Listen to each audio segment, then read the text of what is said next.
안녕하세요. 요즘에 노무사가 주인공인 드라마가 방영되고 있더라고요. 노무사 노무진 이름으로 드라마가 방영되고 있는데요. 노무진 노무사님 보니까는 엄청난 능력이 있더라고요. 귀신을 보실 수 있더라고요. 귀신의 억울함을 풀어주는 게 주요 내용인 것 같은데 그냥 귀신은 아닙니다. 일하다가 억울하게 목숨을 잃거나 억울하게 산재를 당한 분들, 그런 분들의 귀신, 영혼 이런 걸 보고 문제를 해결해 주시는 것 같아요. 내용을 잘 보니까 다 실제로 있었던 일들입니다. 마트에서 쓰러지신 분 얘기가 나오던데, 외국계 마트죠. 주차장에서 이제 카트나 이런 것들을 정리하다가 폭염 속에 쓰러진 사건이 있었는데, 이제 그것을 모티브로 드라마로 만든 것 같더라고요. 이렇게 귀신을 볼 수 있으면은 사실은 훨씬 더 사건 처리하기 좋을 텐데요. 실제로 저희가 사건을 진행을 하다 보면은 당사자분이 사망을 하시거나 아니면 의식이 없는 경우들이 있습니다. 이럴 때는 이분이 어떤 업무를 했는지 우리가 알 수가 없죠. 사업장에 몰래 들어가서 확인할 수도 없고 법적으로 불가능한 거잖아요. 이런 경우에는 어떻게 해야 되는지 마침 저도 유사한 사건을 진행하고 있어서 말씀을 좀 드리려고 합니다.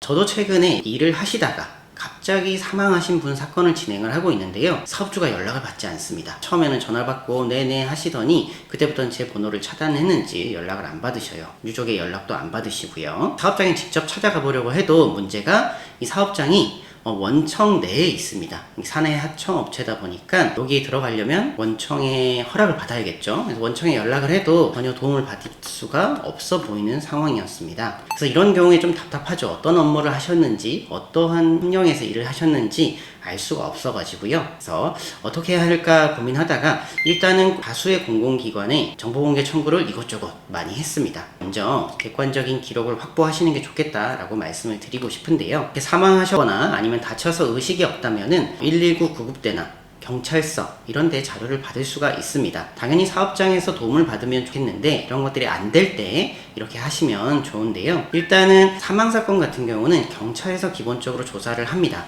그렇기 때문에 현장 조사 기록이나 진술 조서, 입건 전 조사 확인서 이런 것들이 작성되어 있을 것인데요. 이런 것들을 그냥 달라고 하면 안 주기 때문에 정보공개 청구를 하시면 됩니다. 그래서 open.go.kr 정보공개 포털 사이트고요.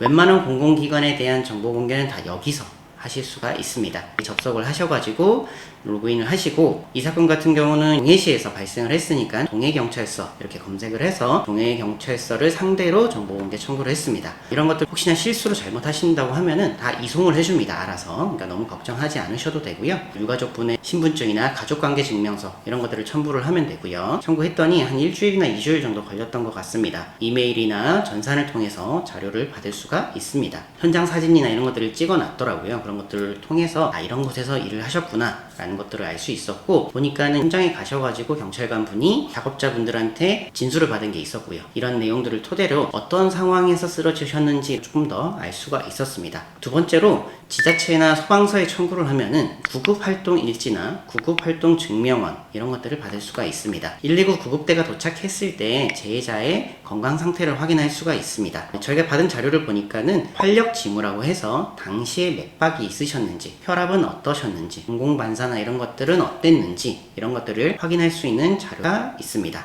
그래서 이분 같은 경우는 발견됐을 당시에 맥이 없으셨어요. 의식이 없으신 상황이었고, 구급대원이 도착했을 때 이미 의식이 없는 상황이어서 동료분들이 CPR을 진행을 하고 있는 상황이었습니다. 이런 것들을 토대로 쓰러진 당시의 상황에 대해서도 알 수가 있고요. 그리고 평소에 어떤 환경에서 근무했는 게 궁금하다라고 하면은 노동청에 정보공개 청구를 해볼 수가 있습니다. 유해한 작업 환경에서 일을 했을 때는 작업 환경 측정을 진행을 합니다. 그 결과를 노동청에서 받을 수가 있는데요. 이건 어떤 거냐면요. 유해한 물질을 사용하는 곳, 관리 대상 유해 물질이나 이런 것들을 사용하는 사업장은 1년에 한 번이나 2번 정도 작업 환경 측정을 해야 됩니다. 소음도 측정을 해야 되고요. 작업자분들의 옷에다가 측정 장치를 달고 8시간 동안 일을 합니다. 그 장치를 수거해가지고 여기에 쌓여있는 분진이나 이런 것들을 분석을 해서 크롬이나 카드뮴, 철 이런 것들이 얼마나 있는지 확인하는 절차라고 보실 수 있고요. 이것을 정기적으로 진행을 했다면 노동청에 다 제출이 되어 있습니다.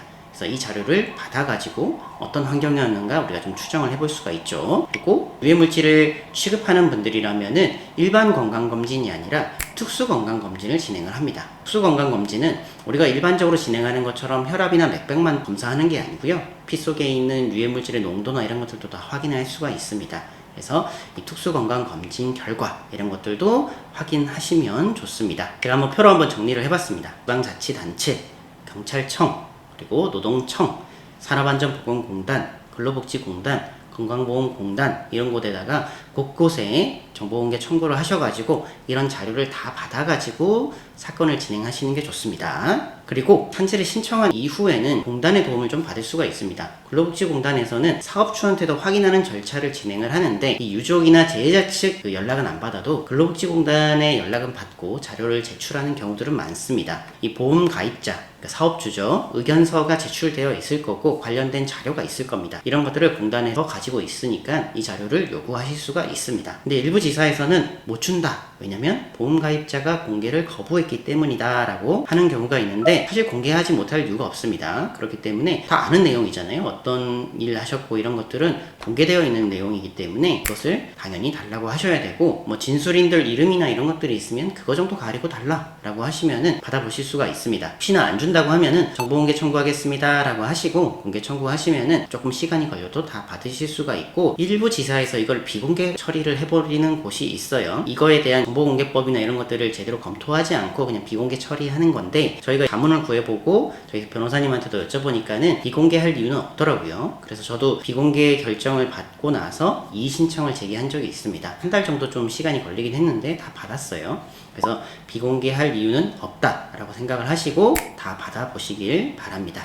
이처럼 이런 사망 사건이나 의식이 없는 사건 이런 것들이 발생했을 때는 초기에 대응하는 것이 중요합니다. 사고와 관련된 정보를 수집하기 위해서 정보 공개 청구나 이런 것들도 적극적으로 하시고 동료분들이나 회사에게 도움 받을 때도 아무래도 초기에 더 협조가 잘 됩니다. 또 좀 시간이 지나면 협조나 이런 것들이 좀 어렵기 때문에 지인들의 연락처를 받는 거나 이런 것들도 초기에 좀 적극적으로 진행하는 게 좋고 사망에 이를 만한 업무적 부담은 있었는지 스트레스 요인은 있었는지나 이런 것들에 대한 확인서나 통화 기록 이런 것들을 확보를 해 놓으시면 좋을 것 같습니다. 회사 측에서 간혹 이제 뭐 협의나 합의 이런 것들을 하자고 할 때가 있는데 사실은 이제 산재가 먼저 처리되는 결과를 봐야 됩니다. 그래서 산재 처리를 하고 있는 중에는 합의나 이런 것들을 할 필요는 없습니다. 물론 이제 향후에 손해배상 청구를 하지 않는다라는 뭐 이런 것들을 조건으로 해서 산재 처리에 도움이나 이런 것들을 받을 수는 있을 텐데 합의나 이런 것들이 꼭 해야 되는 건 아니기 때문에 도움을 받아보시고 결정을 하시면 좋을 것 같고요. 특히나 이제 산업안전보건법을 위반해서 사고가 발생한 경우라면은 꼭 신고도 하시는 게 좋습니다. 그래서 노동청에서 현장에 나가서 조사도 하고 법 위반 사실이나 뭐 이런 것들을 다 확인을 할 거기 때문에 이 근로복지공단에서 할 수 없는 것들을 노동청에 있는 산업안전보건 담당하시는 감독관분들이 훨씬 더 많은 것들을 해주실 수가 있습니다. 이런 부분들도 적극 도움을 받아보시면 좋을 것 같고요. 이 사건처럼 제가 오늘 말씀드리는 상황처럼 이렇게 사업주나 이런 객관적인 도움을 받기가 좀 어려운 경우에 어떻게 대응을 해야 되는지에 대해서 좀 말씀을 드려봤습니다. 이 재해자의 이야기를 들을 수가 없다 보니까 이 사업주 측에서 하는 은폐나 거짓에 대한 부분을 어떻게 대응할 수 있는지에 대해서 말씀을 드려봤습니다. 아무래도 좀 제한적일 수는 있겠습니다. 하지만 그래도 최대한 객관적인 자료를 확보해가지고 사건을 진행하는 방법에 대해서 말씀을 드려봤고 유사한 상황이 있으신 분들 고민들이 많으실 거고 좀 도움이 필요하실 것 같은데요. 댓글 남겨주시면은 제가 도움 드릴 수 있는 부분에 대해서는 답변 드리도록 하겠습니다. 오늘의 영상 여기서 마치겠습니다. 감사합니다.